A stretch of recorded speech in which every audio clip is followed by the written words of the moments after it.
And Stephanie Skolozinski is joining me, and she is actually in a car, but she was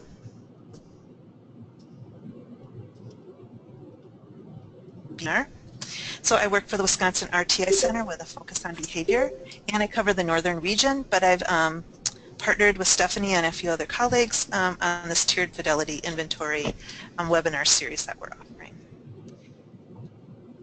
We would like, if you haven't found that yet, in the chat box there is a link. I put this link right here in the chat box, and we would appreciate if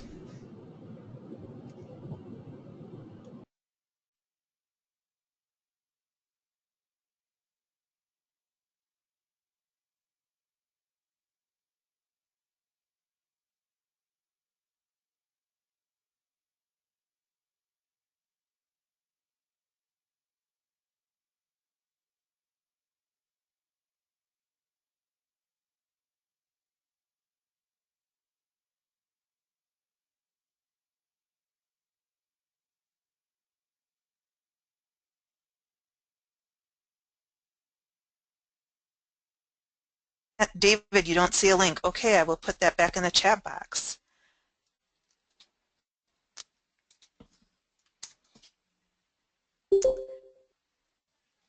Just give me a second.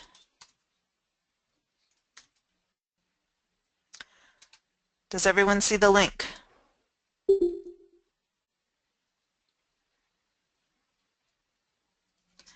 Should be in there now. And the materials are there, and what I was saying is use the third webinar, and then there's also the TFI manual that we put in there as well. Dave, can you just let me know that you can see that link now in the chat box?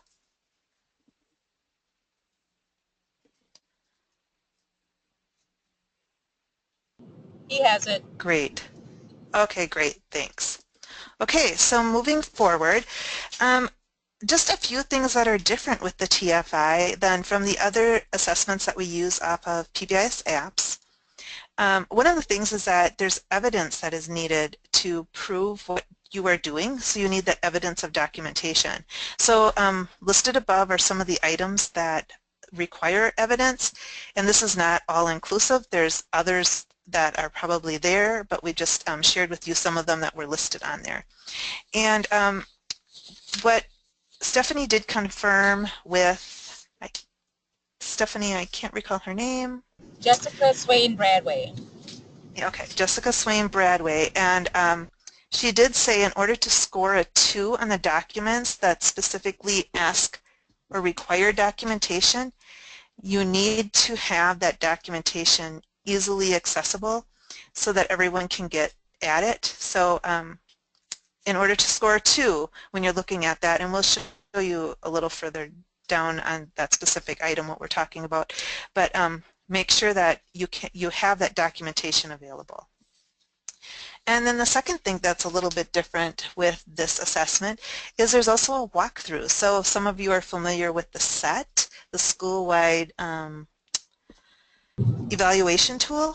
So the walkthrough tool is very similar to what that SET was involved with, but you usually had someone externally. So with this walkthrough tool, you can have someone externally, but you can also have one of your external coaches or even one of your team members to do this as well.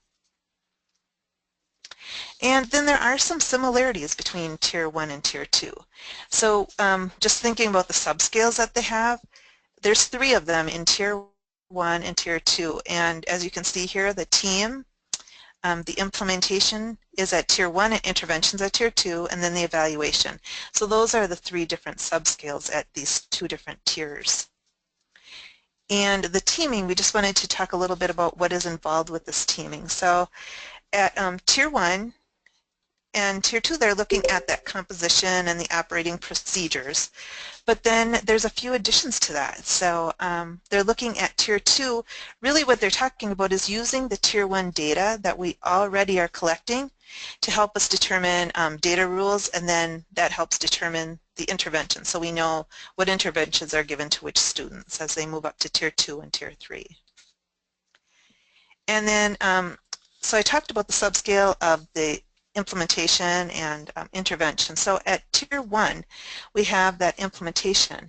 So they talk about the expectations and the problem behaviors, the discipline, the PD. So there's these all different line items that are in there that have specific requirements of them, and I just wanted to go through a few of those with you. So let's just look at the expectations. So it says 5 or few behavioral expectations exist that are positive, posted, and identified for specific settings. And then the next one, we're talking about teaching expectations, which we've just included with that expectations, that first bullet. They talk about a formal system with written schedules is used to teach expected behaviors directly to students across the classroom and campus setting. And at least 70% of the students can list at least 67% of those expectations. So when I mentioned before, in order to receive a score of a 2, and it states written schedules are used, so you need to have proof of those written schedules. So that's when I was talking about that evidence that is needed.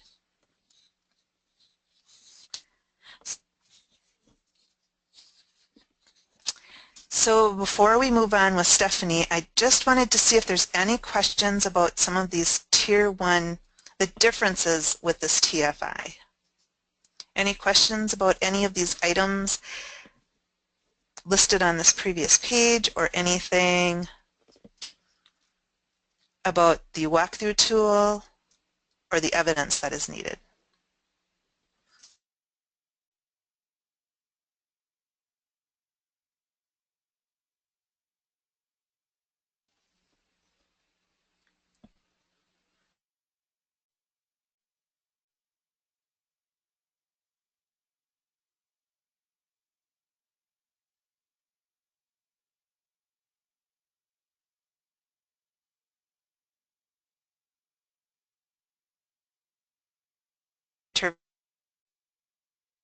I mentioned those subscales when we're looking at the TFI. There's the implementation and the intervention, and intervention is the Tier 2 second subscale. Stephanie, are you there? I am, and I apologize if I am my audio cuts on and off. Can you hear me, Jen? I can. Yep. Oh, Did you okay. want to talk through this slide? Sure, I can talk through this slide. Okay.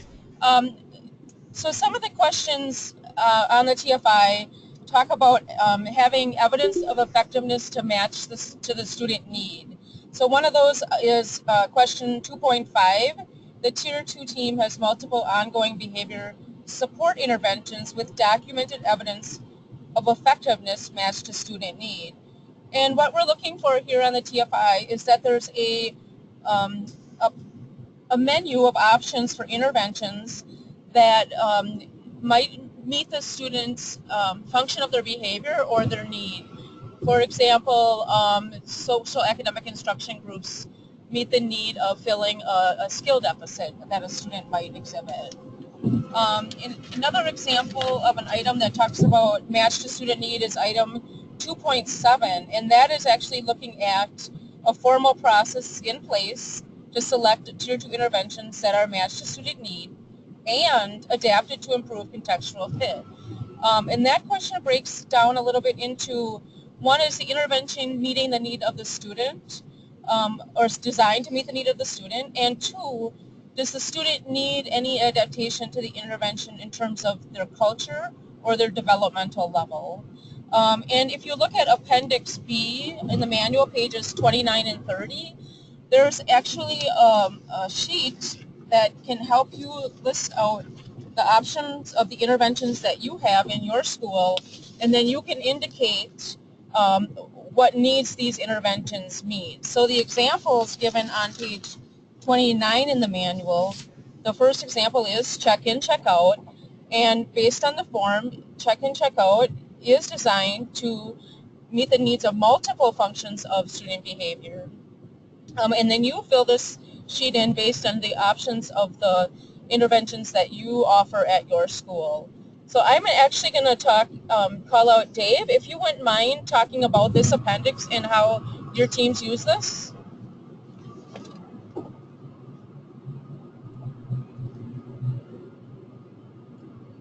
All right, took me a second to find my microphone button. Essentially, the Appendix B, when we start talking about the Tier 2 interventions in the team and the conversation goes around that student. Obviously a lot of our, the check-in, check-out piece is that first step. And it fills multiple needs as the example gives. The conversation basically then goes, what other Tier 2 intervention supports do we have in place, and what does that need, what functions are they filling?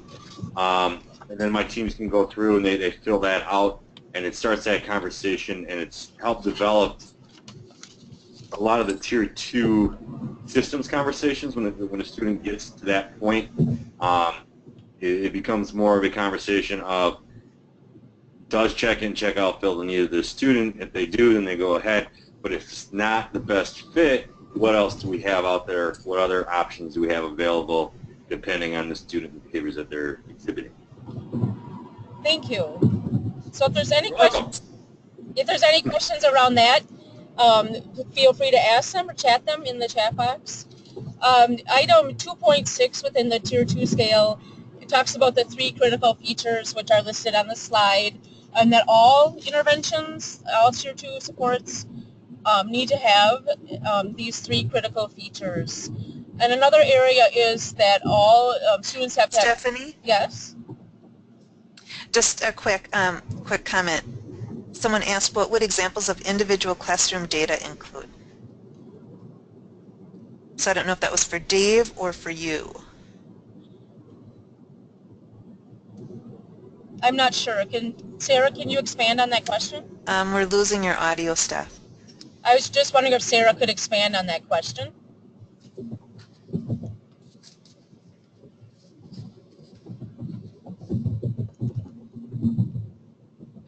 I'll jump in. For the individual classroom piece, obviously we're looking for that that classroom matrix. That's a Tier 1 piece. Is it being used effectively, or just something pretty to hang on the wall? So that's where I start. If we start looking at the other systems, maybe there's an individual system or support within the classroom. Is it at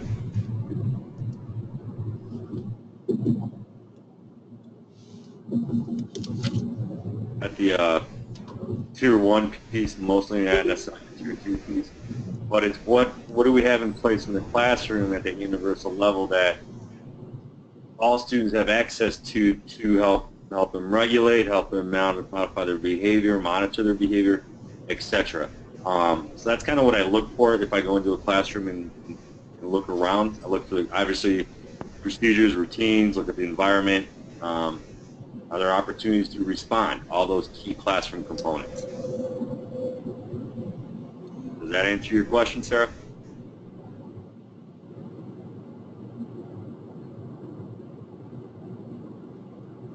Okay. I'll let you know. I'm watching. Oh, she just responded. Yes. Yes, she said thank you very much. Great. Excellent. Thank you, Dave. The other thing that I wanted to add, that in terms of Tier 2, that there's a written procedure for sharing your processes with staff and families, and taking into account new staff and substitutes, not just your initial kickoff around Tier 2. So, if you can switch the slide. There you go. Thank you. So in terms of evaluation, the items across the tiers tend to be similar. We're looking at Fidelity data and using our BOQ or TFI as measuring our implementation, which measures adult behavior and allows us to have a roadmap of implementation. And we're also looking at an annual evaluation. Are we collecting evidence of effectiveness of what we're doing, of our system, at least annually, and sharing this with stakeholders, meaning staff, families, and the community where our district is held. Level 2, there's also some questions around the use of interventions. Our use of the Tier 2, do at least 5% of our students access Tier 2 supports? And is the access to support proportionate to our student population? Are we finding that we are having an proportionate number of students in subgroups within our Tier 2 supports. Next slide.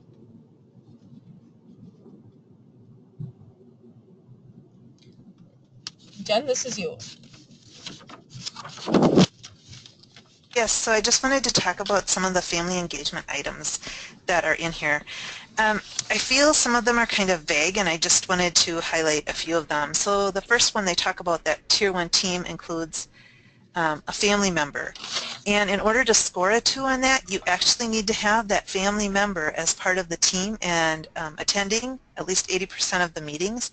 And we really recommend that that team member not just be, I know there's a lot of parents who are on the staff, but if you can find parents that are not part of the staff, that is ideal because they bring a different perspective. And it's important to get all the cultural perspectives that you have within your school building. And then the second one is the stakeholders, and how are you getting feedback from them. So you need to have documentation that specifically says you've received feedback. So that can be surveys, but you need to be able to see that feedback and report out on that. And then the next one talks about sharing fidelity and the effectiveness with stakeholders, and again they're talking about family. So how do you share out the information after you've done your annual evaluation, and are you meeting the goals that you've set out for the school? And then you move into Tier 2, and of course the family has that opportunity to nominate their child to be part of the Tier 2, and then involving the family on the Tier 2 team so that you can get the expertise from the family of how their child will respond best. And then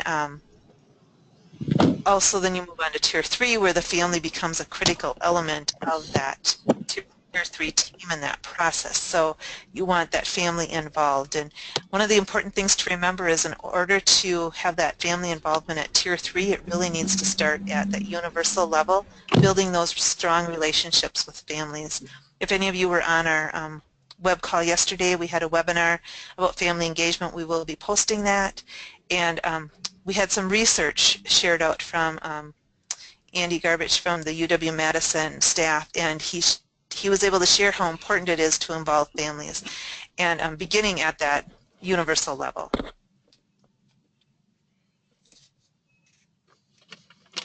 Okay, this is the classroom management slide that we want to highlight, and we've talked before on the previous sessions about how classroom management is narrowed down to a few items on the TFI as compared to the BOQ, where it gets more specific in terms of classroom management and expectations of classroom-based PBIS being more specific on the BOQ. So the items 1.4, 1.8, and 1.9 touch on classroom management. However, you really have to dig deeper into the items to really pull out the areas that you want to focus on. So for example, question 1.8 talks about Tier 1 features, and then it lists about 5 features that we want to call out as the coach or as the person, part of the team completing the TFI. We really want to go through what are our school-wide expectations, and are those applied in the classrooms? Or do we have the rules and the routines and the procedures in the classrooms aligned with the school-wide expectations? Are we teaching those routines and rules and procedures within our classrooms? Is our acknowledgement system in the classroom tied to our school-wide acknowledgement system? And what are those in-class continuum of consequences? How are we responding to behavior that we may not want to see, that do not fit within our expectations? How are we responding to behavior that does, and giving that feedback is the acknowledgement system? Jen, do you have anything to add for this slide? I don't. Okay. I And think you covered it. next slide. Okay, so now any questions that you have, or Dave, if you have any common questions that you get, we'd be happy to hear them. Anybody can chat, and Dave has his hand raised. Do you want to go ahead, or was that from before? That was from before, and it was more of a point of clarification when you said a parent on the Tier 2 team. I just want to make, I guess, clarify that that parent is only there for the conversation around their child, not part of. Yes, correct. That parent is there for their child, not, yeah, you don't have Okay. other parents on those teams. Just wanted Absolutely. to make, Thank you for clarifying that, Dave. not a problem. So if there's any questions, please let us know. Just so you know, Jennifer Colleen did say that she was on the webinar yesterday and it was awesome. The 3 A's are a great place to start as a building to look at how we set up the atmosphere and our attitudes towards parents. Thank you for that feedback, Colleen.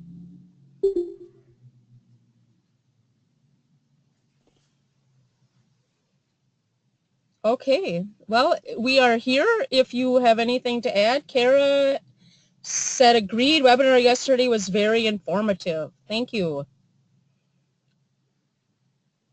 So we really wanted today to be any questions that you have on the TFI. I mean, you're welcome to give feedback on yesterday's webinar, but do you have any specific questions? Jen? So Colleen asked, how are schools inviting parents to be part of the teams? So some schools have subcommittees, so they'll have like a family community subcommittee, and they may not meet at traditional times with the school because a lot of parents are working. So they meet when they have scheduled it, and they might only meet, you know, like every 6 weeks or so, but then they come back to the core team, and you might have someone from your core team attend their meetings. But it's nice if you can rotate the people that are on that team into your core team so they each get a chance, and because the team meetings are usually during the school day, then it doesn't take a parent away from their job a lot, that it's maybe just once a year that they will come in and meet with the core team.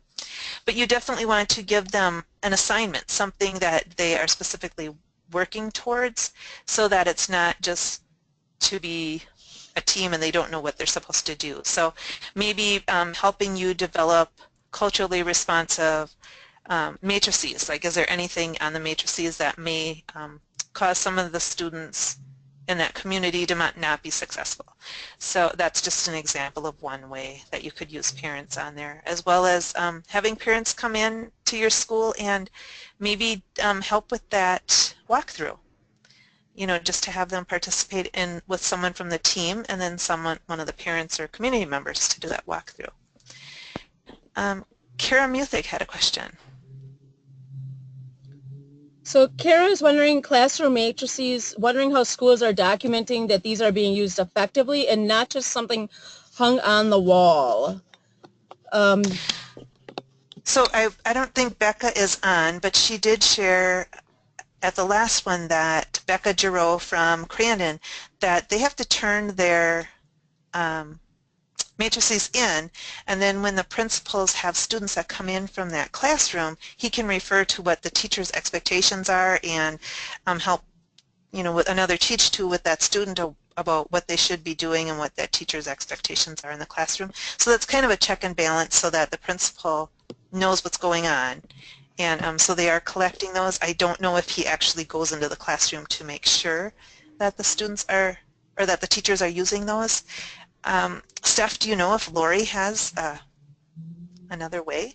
Well, Lori, I know on the classroom management websites, if you go through either Wisconsin RTI Center or Wisconsin PBIS Network, that she has a module or part of a module and examples of walkthrough ideas. And that's what I was going to generally say, that I know more coaches and administrators are doing more walkthroughs, not from an evaluative perspective, but from just gaining knowledge and contributing to some reflection with teachers on the use of PBIS within the classroom.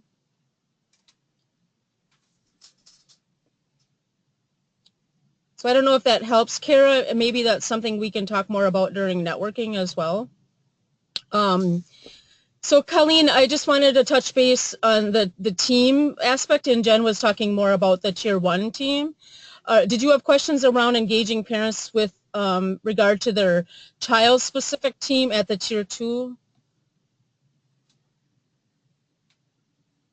please let us know. And Dave, let me, Actually, both. oh, okay. So in terms of Tier 2 and the child-specific team, typically we're engaging parents all along the way. And if their child, obviously those positive communications out to parents are really important. But then if a child has a behavior that we don't necessarily want to see or is not consistent with our expectations, and we make that parent phone call, we want to be continually engaging parents with our expectations. Jen, so you might add some more onto this in terms of family engagement. We never want to just get a call or just make a call from a school's perspective, or just get a call from a parent's perspective and say your child is being referred for an intervention or recommended for an intervention, because we want to be able to know that the school has reached out to us before that point. And just even some of the trainings, we've really put a lot more emphasis on that family engagement piece. And classroom teachers that are at our trainings will say, yeah, they love it when they get some positive comments from their teacher regarding their child. And some of them will say, I haven't heard anything, you know, at all about my child, which it's nice to get those positives, and especially when you're building that relationship with that family. If you've got those positives laid out and you've built some communication with a family, when you maybe need to go to Tier 2, you've built a relationship and you kind of know the communication style and how to reach them and how they're going to be responsive. So anytime that you can give that 5-to-1, so we talk about 5-to-1, 5 positives to every corrective. So you need to do that with families as well. So how are you reaching out to the families at the universal level in order to build that relationship when you need it, like at Tier 2, Tier 3. So then when a student is recommended, meets the data rule, or recommended for check-in, check-out, we initiate conversation with the parent at that point and explain check-in, check-out, and also provide some teaching around how to respond when the student brings the daily progress report home or the slip that tells how they did during the day home, so that the parent's response is positive as well. So we're continually engaging parents in that process and having them part of the feedback loop. And then if there's another intervention that's later on, we continue to engage them in the process. If we get to the point where we don't know exactly what a student needs or what they're looking for, then, and we have a problem-solving conversation around that student, that's when we want to make sure that we invite the parent in for that meeting. And I really encourage you, so any interventions that you start with students, be sure that parents are notified, and if there's some way that they can give some feedback. So an example is maybe one of the interventions you have is students are going to use reading A to Z, and maybe a child has difficulty reading on the computer. You know, it's something more physical with their eyesight, and the parents know this child wears glasses, but the school, you know, it doesn't really affect the child a whole lot except looking at the computer screen, and it might cause problems. And here's a way that the parents could give input and say, well, I don't know if reading A to Z would be the best way if they're going to be using the computer all the time. Or it's just an example, but somehow being able to get information from the parent if you're going to put a student in an intervention, just let them know what you're doing and if they feel that something should be done differently. Colleen, does that answer your question, or are you looking for more feedback? And any other questions from others as well, please? Thanks, Colleen. Colleen said she's good. Yeah.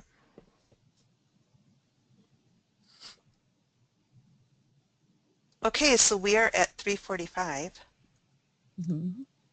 I don't want to keep anyone any longer than necessary, so if you have any other questions, again, feel free to connect with us. Otherwise, we appreciate everyone being here today, and thank you for your attendance.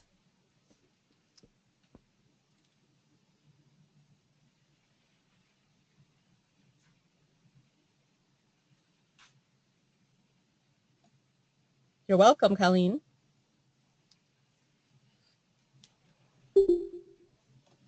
Thanks for attending, David.